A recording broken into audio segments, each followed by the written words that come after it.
Почнуваме со студискиот дел, односно со разговорите. Практиционер по акупунктура и традиционална кинеска медицина. Во студиото го имаме Петар Блажевски. Добро утро, Иле, добро утро до целата екипа и добро утро до гледачите. Ти благодарам што ја прифати мојата покана да зборуваме за оваа тема која што многу не е позната во македонската јавност. Одма, прво што ми текнува да те прашам, да објасниме, да ни кажеш што представува традиционална кинеска медицина и колку таа е стара. Така, ако може така да се каже. Го започнавте разговорот, значи многу малку е позната, многу често се меша со други области. Ќе ги објасниме подоцна кои се начистите забуни. Во однос на тоа што е традиционалната кинеска медицина, веднаш ќе ви кажам, тоа е еден посебен медицински систем кој што се разликува од современата медицина и кој што се развива во текот на неколку илјади години на подрачјето на Кина. Најстарите историски докази, од таму ќе почнам, се датираат од времето на неолитот, тоа значи дека е некаде до пред 5000 години. Биле тие едни камени игли кои што биле добро изострени и биле често пронаоѓани во тие неолитски гробници. Веќе со поновите археолошки искупини се знае дека тие игли биле употребени за некаква интервенција. Меѓутоа, моето мислење е сигурно дека таа медицина датира и повеќе од 5000 години, бидејќи за да се искористи тој инструмент кој што веќе го изработил, некој треба да има идеја како да го употреби. Значи, каде да интервенира и во кое место да ја постави таа игла. Па претпоставувам дека во тоа време кога немало ниту лаборатории, ниту контролирани услови, за да се достигне тоа ниво, каде треба да се боцне таа игла, сигурно следело уште неколку столетија на експерименти додека да се добие точното место. Па немало како поинаку. Тие луѓе следеле природата и природните циклуси кои што потоа ги имплементирали во нашето тело. Ќе видиме како функционира таа кинеска физиологија која што се поразлична од физиологијата што сме изучувале на медицина. Значи, од тие 5000 години, кој што е најстаро откритие, одиме кон најновото, условно кажано, најново кое што е од околу 2200-300 години старо, значи потекнат пред околу 2300 години. Тоа е период на завојувани држави низ историскиот развој на Кина, бил некаде околу 200-та година пред новата ера, кога е конечно конципирана и систематизирана на дело кое што го нарекуваат многу Библија во кинеската традиционална медицина, односно делото Хуанг Ди Нејџинг или медицински канон на жолтиот цар, каде што е објаснето целата пропедевтика, односно што е болеста, што е здравието, како се употребуваат сите инструменти во кинеската медицина, како се диагностицира. Едноставно објаснето е се она кој што треба да се знае. Тука веќе тоа е доказ дека станува збор за еден медицински систем кој што е еволуирал. Значи, јас прв пат кога се сретнав со него, многу одамна беше тоа. Не бев средно школа.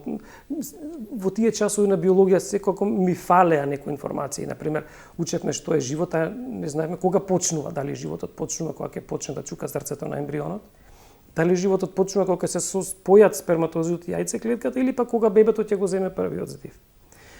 Што е она што го држи телото живо, што е она кое што ги пишува оние партитури за репликацијата на ДНК, толку прецизни кои што не смее да има грешка за да се создаде протеин кој што ќе биде идентичен со неговиот претходник.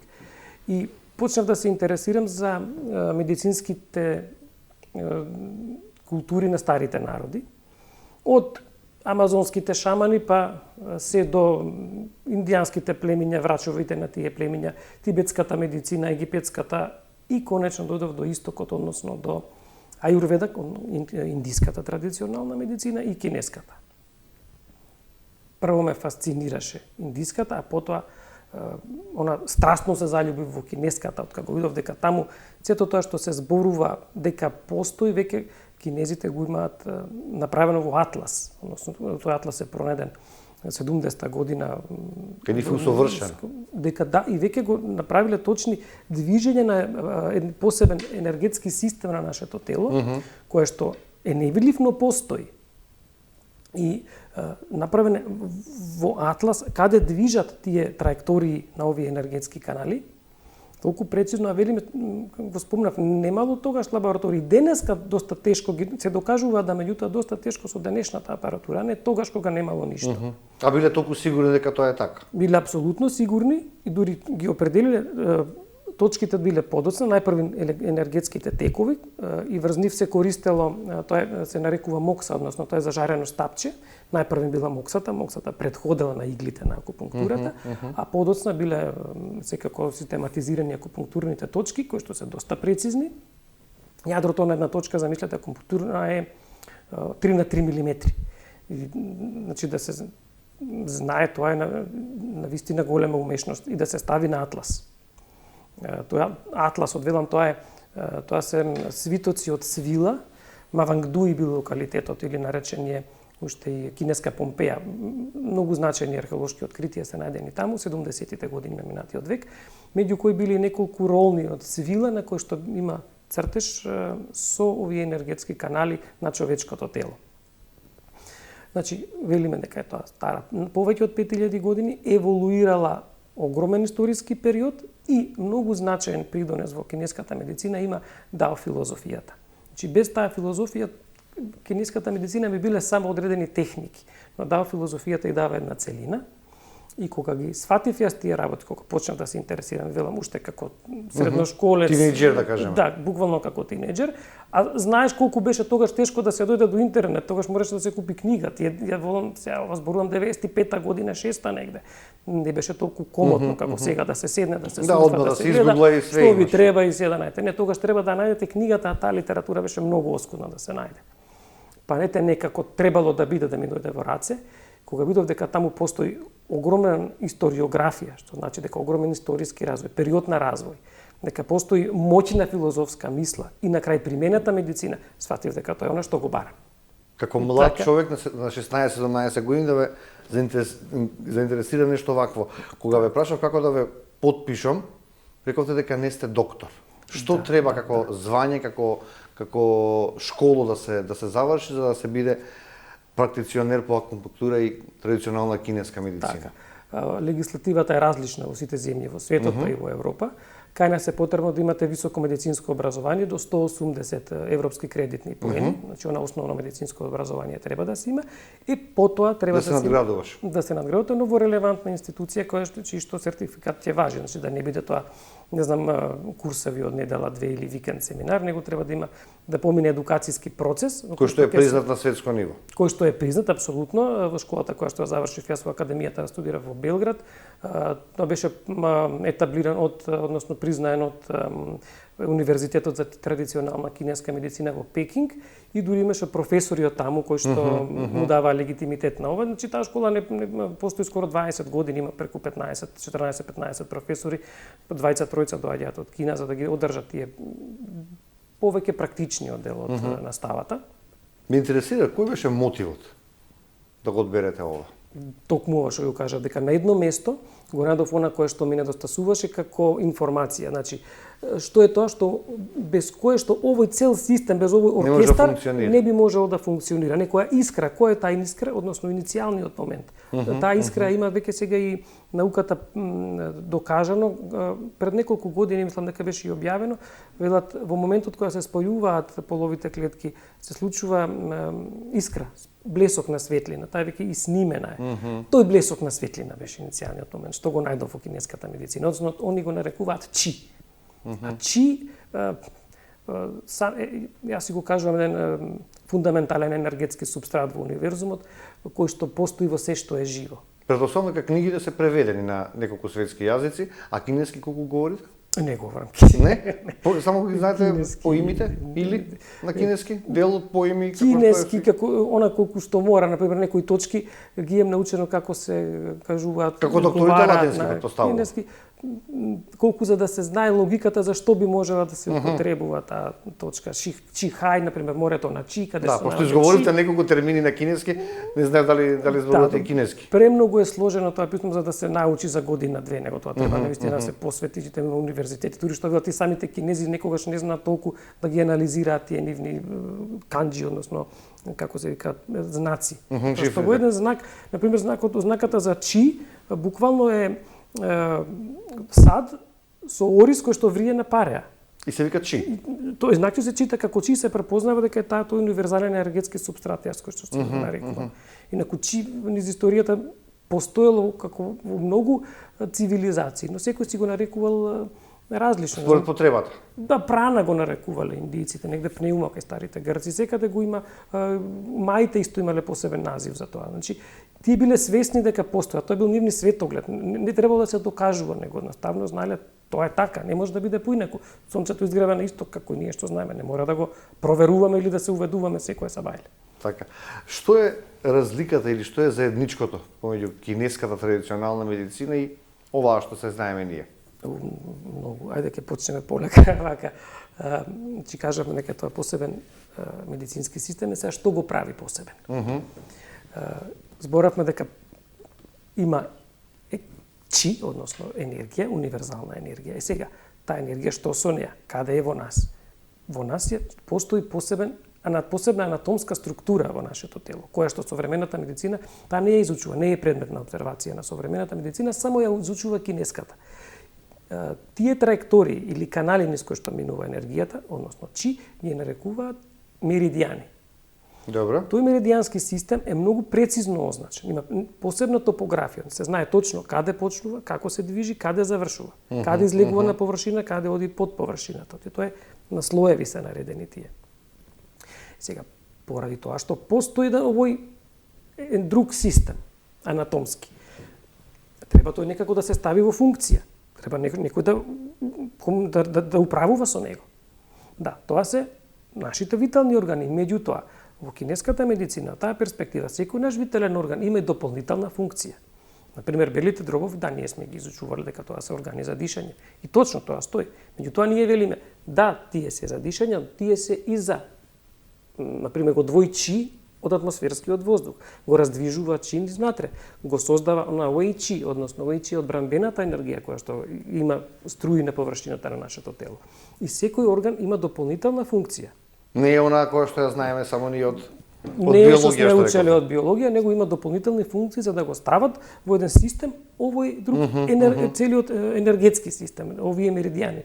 Некој мора да управува со таа енергија. Тоа е, да кажеме, црниот дроб кој што го нарекуваат генерал во таа хиерархија на органи. Па тој кажува, сега треба вамо да се пушти, вамо е премногу, вамо е малку, овдека има повеќе потреба, овдека нема. Тој управува со тоа, со движењето на чи низ телото. Тука доаѓа уште една, сега малце одиме кон друго влијание во физиологијата, односно теоријата на 5 елементи.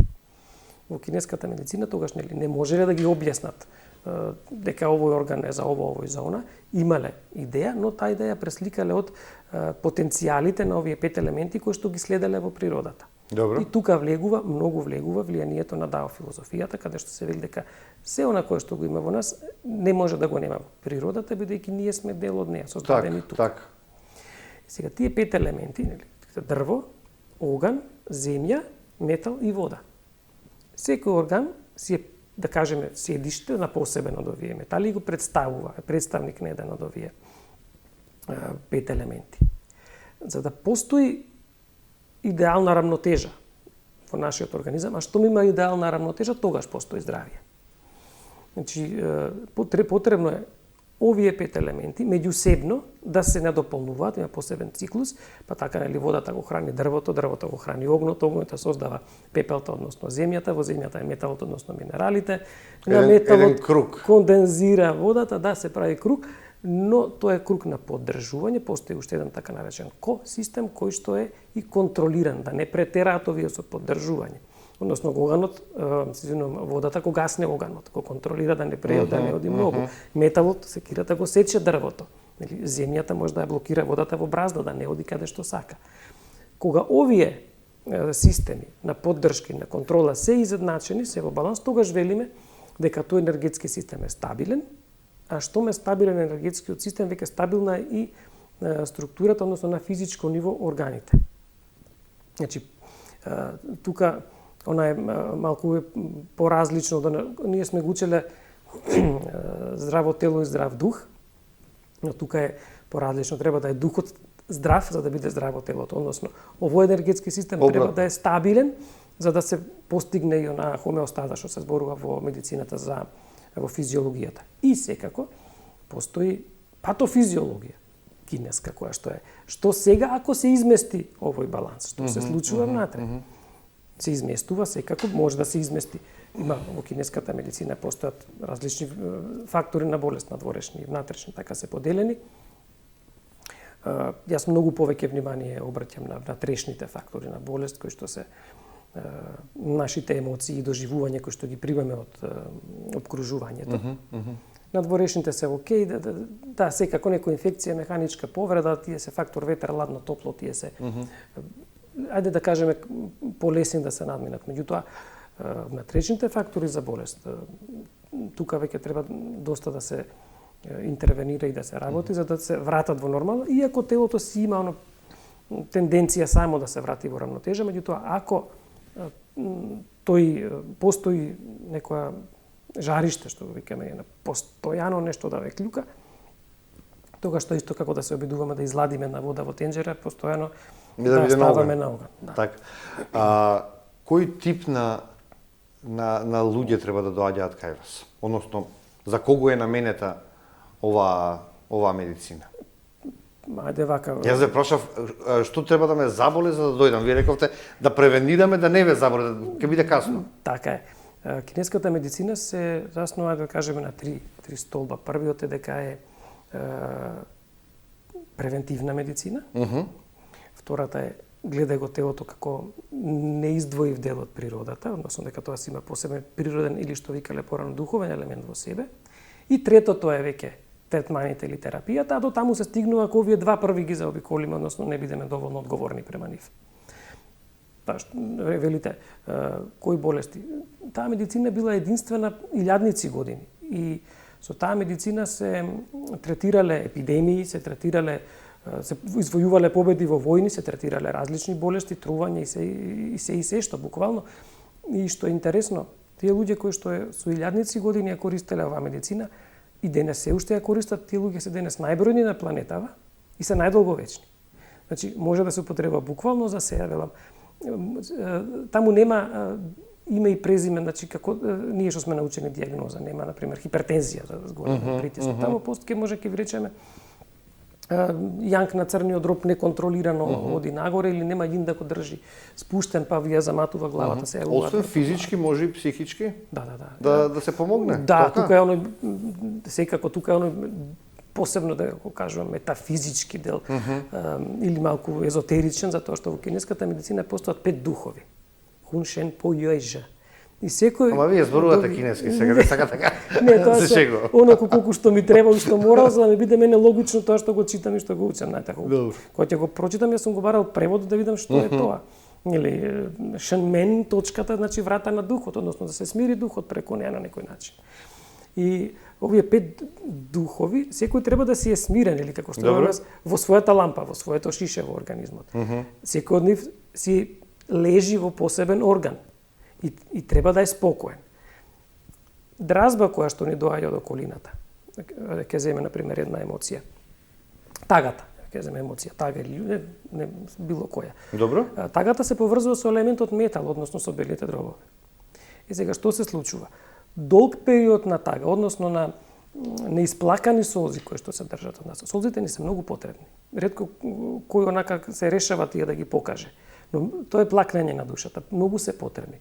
Зошто бидејќи ако таа тага стои долго време, е заклучена во нас, не ја споделуваме, не зборуваме за неа, не ја исплакуваме, таа ќе си заземе, ќе го вознемирим елементот метал и ќе ги направи со тек на време белите дробови чувствителен орган. Па ќе рече, дувнена Скопска Црна Гора он доби бронхит.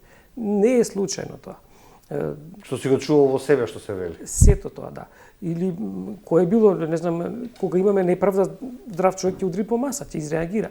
Ако тоа што ни се случува како неправда го чуваме во нас, сваќаме дека некој не угнетува, ние тоа некако го толерираме или го прифаќаме, демек така треба да биде кјути, тука молчи голтај, тоа сигурно ќе ни направи проблем.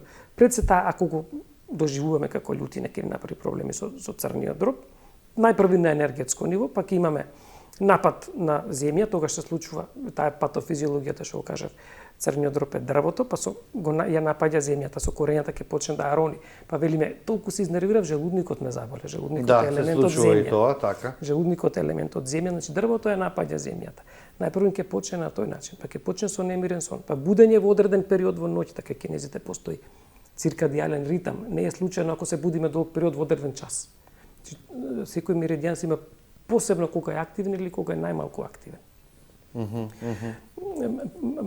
И така што ме прашавте за што, најпрви треба да бидеме ние внатре чисти и спокојни, прво да се дојде пред да почне да се случува нешто, откако ќе ги слушнеме овие шепотења на телото дека нешто не му е добро. А тоа сега што ви кажав, немир е сон, чувство на внатрешен немир, знаете дека нешто вие станувате изморени од спиење, ненаспани, не можете да добиете квалитетен сон.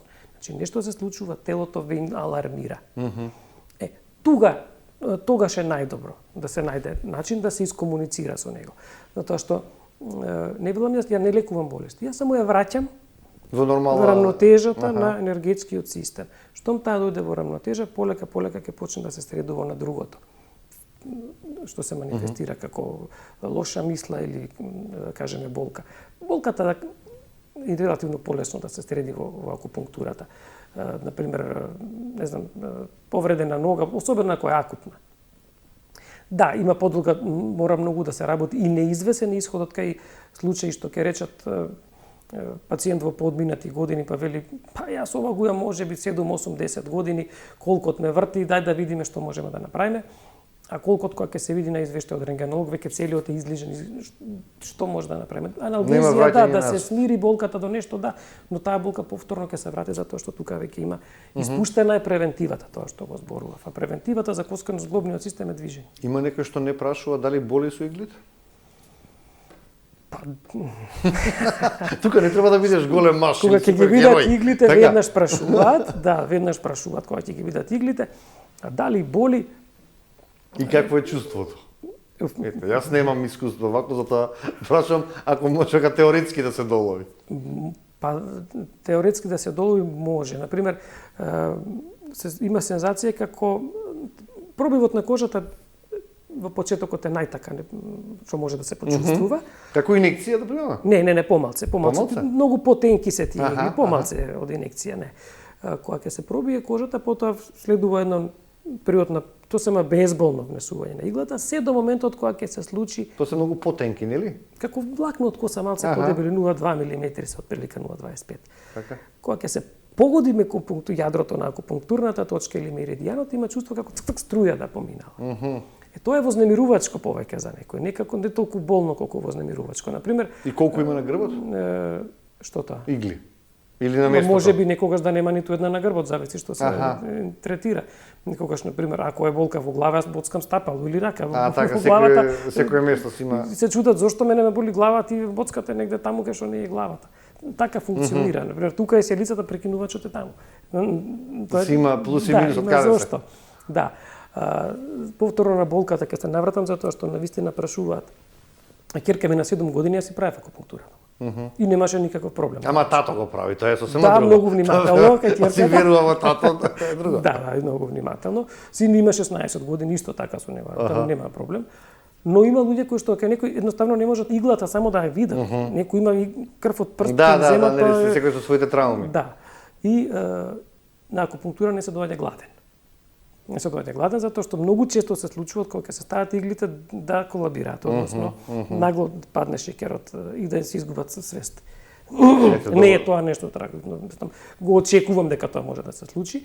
Ако е гладен, дури не почувам дека нешто не земе да јадат. Имам ја секогаш тука при рака нешто колку да се касне. А ако не ми кажат искрено, да се случува, или кога ќе речат не, ја немам гале од игли и после првата или втората само гледате се навалил на крвечот, односно. Колку третмани се доволни или зависно е од повредата, од болеста, како му доаѓа лекувањето? Сега прво ќе ви кажам за кинеска номенклатура. Ако треба да се придвижи чика и што има блокада е доста брзо. А тоа значи ако има некоја пример повреда, спортска, сме свиткале нога, сме повредиле. И за такви повреди се доаѓаат кај вас? Па за жал само за такви се доаѓа. И тоа за жал доаѓаат само млади луѓе. Ја очекував дека кога ќе почнам да работам ќе доаѓа во поодмината возраст, меѓутоа некако тие повозрастните се подисциплинирани и повнимателни. Млади луѓе доаѓаат со повреди кои што се несвојствени за нивната возраст. Например, реума кај помлади луѓе не е својствена да се појави или нешто што е карактеристично за поодмината возраст. Да, има и такви кои што се карактеристични за млада возраст, има кај повозрастни, например, пубертетски акни на лице. Тогаш веќе лицето не сигнализира, тој микросистем, целото тело може да се прочита како функционира. На лицето и на јазикот, така оди прегледот, пулсот и јазикот и ушната школка, аз секогаш ги гледам. А што не се препорачува? За кои третмани, за кои болести? Например, не се препорачува се она што е ургентна медицина, например, боли слепо црево, ви одите местото ви е на хируршка маса, не на акупунктура. Ако имате нешто исто проблеми со срце кое што веќе навистина се чувствува дека е нешто сериозно, тогаш исто се оди таму. Ви кажав, гладни сега исто доста е тука малце на ивица бремени жени, затоа што има комбинација од акупунктурни точки кои што се или сами точки кои што се контраиндицирани да бидат употребени во таква состојба. Нели, луѓе под дејство на алкохол што имаат фобија од игли, има целосна листа во кој што овие се меѓутоа тие најбитните. Треба да се процени што е, зашто не е за тука. Да, откако ќе се заврши лекарската интервенција во амбуланта во лекар, после може секако да се дојде да се забрза оној реконвалесцентен период. Или пак да се држи местото, односно да не се избега тој баланс ако се работи за некоја друга состојба, системска, внатрешна. Или како што ви кажав, најбрзи реакции даваат акутните ако дојдеш веднаш. Да не се чека треба. Да не се чека, се случи, имав случај, да се заврзе патика и се кочани човекот. Да, и веднаш треба. Дојде човекот, веднаш веќе се знаеме, тој ми е редовен клиент, 2 до 3. Веднаш додека се иглите они чувствуваат олеснување. Некој што вели дури 30, 40, 50%. Тоа сакам да ве прашам, што се случува на самиот третман? Ако добро го изразувам дека е тоа третман, така? Да. Што се случува на телото? Најпрвен кога ќе доаѓа некој се зема анамнеза како што се оди на лекар, што се случило, како се случило, се гледа, нели ако е веќе очигледна повреда, нема тука што да се прави, туку се реагира на местото да се придвижи чи. Секоја повреда во кинеската медицина се вели ако не се движи чи има болка и ако некаде има болка значи има стагнација на чи, на движењето на енергијата. Треба да се придвижи. Има огромен број акупунктурни точки. Светска здравствена организација официјално признава 361 точка на меридијаните кои што се распоредени, иако тие се многу повеќе бидејќи само на увото има, на ушната школка има околу 100, на скалпот кој што јас многу го користам, односно на главата, има уште 14 линии, на секоја може да се боцкаат повеќе игли, значи преку 500-600 точки се тие. На главата? Не, во целото тело зборувам. И дури може да се изгубите ако не го систематизирате тоа, да имате некаква логика да го научите. Треба да имате страст кон тоа за да се научи, некој нема шанси. Затоа да го меморирате тоа, оваа точка е за тоа, ова е за тоа, сега ќе боца, тоа нема шанси. Значи мора да имате вие да си направите на ваш систем кои комбинации на точки. Не може една буцни тука па ќе ми помине. Тоа премногу ретко е, тоа речиси нема шанси. Но кога ќе се направат комбинациите и секоја комбинација треба да има смисла, зошто е боцкан таа и таа точка, тие прават целина. Затоа што кога ќе врземе две, отпушуваат еден меридијан или даваат сигнал на нешто. Физичките повреди што ме прашате се токму тоа да се откачи, да се отпуши тој меридијан и да се придвижи чи. Што ми се придвижува чи, се придвижува и циркулацијата, и сплашнува и оттокот и се. И тие релативно доста брзо реагираат. До 3 третмани ја веќе завршувам со нив. Иглите не се премачкани со ништо, се стерилизирани, чисти, само се става игла. Тоа се стерилни за една употреба. Така да кажам, не се со некој лек во нив. Не, ништо нема, тоа е чист метал. Тие се антени. Иглата е антена, иглата е соленоид, на крајот има таа е трансмитер на енергијата. Имаше премногу интересни предавања за тоа. Тоа е трансмитер на енергијата. Дури и нашата биоенергија кога се допре за тој соленоид, влегува и ја активира акупунктурната точка. Да ја пренесува внатре кон јадрото на акупунктурната точка и потоа таа пулсира и движи низ тој енергетски систем, тој импулс. Се манифестира секако и врз хормоналниот режим, односно врз лачењето на одредени хормони, па затоа преовладуваат оние кои што опуштаат. Па така, кога ќе дојде некој кој што има навистина болки, што ќе се опушти малце од иглите, веднаш почнува и заспива на самиот третман. А додека повеќе време треба да се обрати кај оние каде што има, ние тоа го нарекуваме фактор влага или слуска, што е наседнато повеќе, па тука секогаш додавам малку хербална медицина, односно употреба на одредени билки и чајчиња, кои што им ги давам како домашно, велам такво чајче мора. Да, тоа сега да прашам кои се потоа чекорите, дали препишувате некакви алтернативни лекови, видите, рековте чајчиње или нешто? Чајчиње и тоа или режим односно на исхрана, кои што се евентуално некој суплемент, ама не, воопшто не, многу ретко тоа. Чаевите и кинескиот нутриционизам се навистина посебна област. Кога се препишуваат чајчиња, таму не се гледа хемискиот состав. Тогаш чаеви што се ресто достапни во Македонија? Или? Добар дел од нив може да се најде. Не сите, за жал не сите. Овој период мене ми требаше кора од мандарина, многу се употребува, тој чај чанг-пи се вика на кинески. Одличен е за да ја елиминира слуста, за да ја извади каде што има наталожено во телото фактор слуз. Но го немаше, меѓутоа најдов нешто што може да се користи место неа и се извинувам. Го советувам тоа да се земе. Таму не се гледаат во хербата, во самите растенија не се гледа алкалоидот, односно нивниот хемиски фармаколошки состав, туку во кинеската медицина се гледа потенцијалот на билката и нејзиниот вкус, односно дали таа загрева, дали придвижува, дали има претежно сладкаст или горчлив вкус и така се комбинира. Има состови покомплицирано, да не навлегуваме, има состови кога треба да се делува со еден тип на билки кои што на пример го придвижуваат или загреваат, а некаде каде што има веќе премногу оган во организмот, посебно кога тоа полна топлина, има полни и празни состови, тоа е веќе друго. Треба да се лади. Па затоа секаде каде што гледам дека човекот има студенило во него насобран, веднаш го прашувам дали консумира зелено смути. Зеленото смути нели го фаворизираат и тоа навистина е бомба со минерали и витамини. Но ако се гледа од перспектива на кинеската медицина, тоа има многу студен, ладен потенцијал, па така кај луѓе кои што се и онака внатрешно студени, кои што постојано сакаат да бидат покриени или нешто да ги тоа не одговара. Уште повеќе ќе ги разлади. Затоа тука велиме, тука е балансот. Или ако некој има навистина жештина, температура, се поти, црвено лице, црвени очи, не може да му давате билки што греат, на пример, не може тоа да пие, не знам, џумбир, цимет, каранфилче, затоа што ти уште повеќе внатрешно ќе го разбират тој. Така е. Почесто сте последна опција или превенција? За жал последна. За жал последна.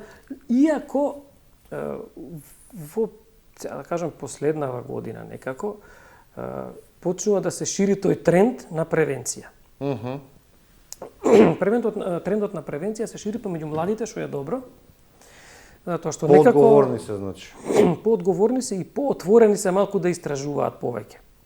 Дури сега има еден термин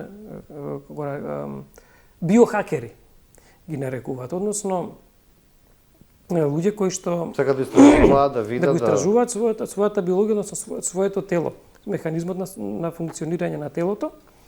Сега тука сме на ивица на ножот, затоа што некои се премногу се охрабруваат, па дури кога имаат некаков здравствен проблем се обидуваат преку алатките што се за вештачка интелигенција да сурфаат и да најдат што да направат, што е како е. Да истражуваме во ред, меѓутоа како превенција, да, но да не биде како терапија да се лекува на тој начин, затоа што не е возможно. Во однос на научни докази дека ова помага? Да, има. Уште 79-та година Светската здравствена организација ја признава акупунктурата како ефикасна и тогаш во 79-та година ми се чини дека таму се наброени се 43 состојби на кои што може да се реално да се помогне. Подоцна нешто беше ми се чини во 2003-та. Добро. Значи од 70 до 2003 се правени многу научни трудови на тоа поле, на акупунктурата, претежно и кинеската медицина, акупунктурата посебно како гранка. И во 2003 се публикувани резултатите од тие научни трудови, при што се на тие 43 додадени се уште 100 состојби на кои што ќе може да се делува и има влијание акупунктурата. И конечно најголемото признание кое што го имаат Светска здравствена организација дадено за кинеската медицина генерално, се случи во 2019 година, кога се признаени и техниките на диагностика. Значи, со самото тоа веќе се стави кинеска медицина подеднакво на еднакво рамниште со современата медицина. Значи, и тоа е навистина фасцинирачки, како денеска, полека ги потврдуваме сите оние сознание кои што ги имале луѓето од пред 5000 години, па тоа е неолит 3000 години пред нова ера, тоа предходел палеолит, значи само што излегле од пештерите, така речи, тие веќе имале медицински систем во Кина, кој што денеска го докажуваме да така е. Биле во право. Да, луѓе биле во право, значи толку прецизно што направиле тие, вистина знаеле што прават. Од каде го знаеле тоа? Како успеале тоа? Да им текне дека тоа има многу предпоставки, во легендите раскажуваат едно, науката друго. Науката и археологијата доаѓа некои други, она вели дека па да, веројатно кога случајно се го заболело тоа, па случајно ваму се допрела, некако одело тоа на случајности, но некако тие случајности мене многу не ми се верба.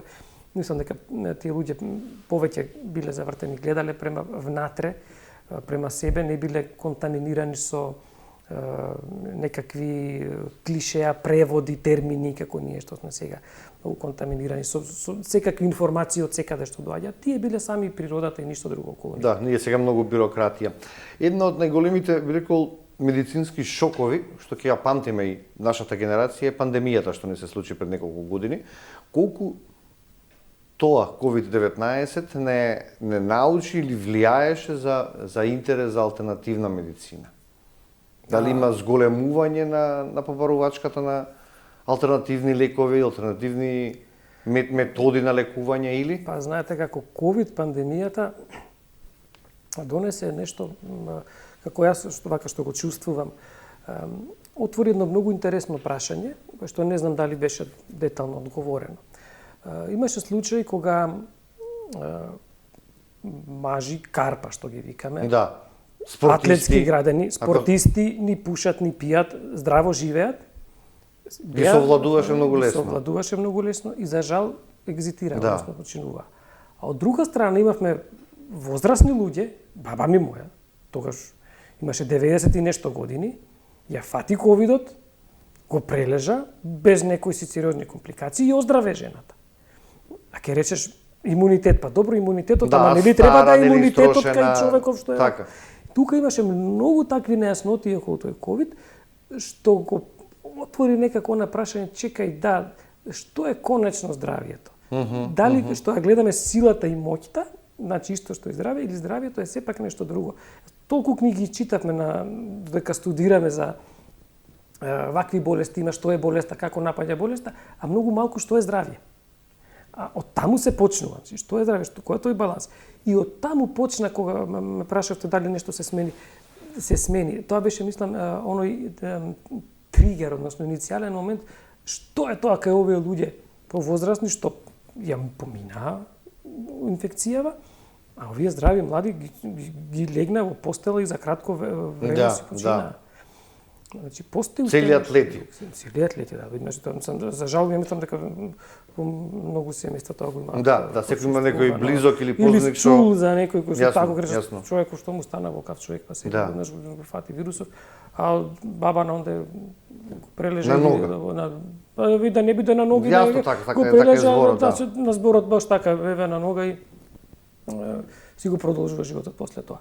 Тогаш почна оној интерес за превентивата, но како што рековте рековте алтернатива, јас би рекол холизам, односно што е севкупно што влијае во здравието. А најмногу влијае во здравието кога ние ќе се запоставиме, односно ќе го изгубиме контактот со себе, па нема да го послушаме оние мали сигнали кои што ни ги дава телото додека е време. Знаете, за се нешто имаме изговор. Јас се кажувам, не ни е нас проблемот тоа што немаме ние време. Проблемот е што мислиме дека имаме време. Па се оставаме, ај ова ќе го оставиме утре, ај чекайте сега, не е толку приоритет. И така некако сме комотни. И после доаѓа, се развила хронична болест. Хроничната болест е крик на душата. Значи нешто навистина толку внатре тлеело, горело, што веќе нема каде и телото рекло стоп, веќе не може. Тука веќе кога ќе почне да се барат, што би рекол народ, чаре, па се трча ваму, па се трча таму, дајте помош од ова, дајте помош од она. тоа е како што велат кинезите, почнавме да копаме бунар од кога станавме жедни. Така, значи вашиот совет за крај е да се превенира, подобро се превенира него да се лечи. Да, превенирате го. Живејте согласно со природата. Кога велам согласно со природата, наједноставно е следете го ритмот барем она што може. Гледам јагоди на пазар во јануари, не ги земајте. Точно се знае, велат во кинезите, дајте, изедете го што ви го понудило сонцето тогаш. Значи, сега се може секаде да се најде, меѓутоа се знае кога се јаде зелена салата, не е во декември, не е во јануари. Кинезите објаснуваат, тогаш е периодот на пролетта, односно за најбентот дрво, тогаш е период кога е најпотребна зелената храна да го исчисти црниот дроб, чисто годишно време патеме пролетта. Значи секоја сезона го носи она кое што е најмногу му треба на организмот. Не е случајно така. Тие сезони се затоа што треба да се Затоа се вели сезонско јадење. Да. Овоше или зеленче. Пазар има во секое време марула, ајсберг имате во јануари, јагоди има сега во декември, уште лемто толкави. Значи, следете го ритмот на природата, бидете си пријатели на себе. Слушате го што ви говори телото. Тоа секогаш говори, но слушнете го додека шепоти. А тоа шепоти највечер преку некој сон, преку немирен сон, преку будење во некое време, преку неспокој. Го осеќате, само треба да го признаете. Одлична порака до гледачите, тука ќе го завршиме овој разговор. Мислам дека откривме доста дилеми кои што не беа познати на оваа тема, доколку има интерес од јавноста, секако повторно ќе ве викнам во студиото да се го прошириме малце разговорот. Јас добив многу информации кои што не ги знаев, се надевам дека тоа е важи и за нашата публика. И беше Ти благодарам задоволство, што беше денеска мој гост. дека го задрживме вниманието. Ти благодарам уште еднаш. Почитувани, одиме со краток блок на реклами, па се враќаме во студиото.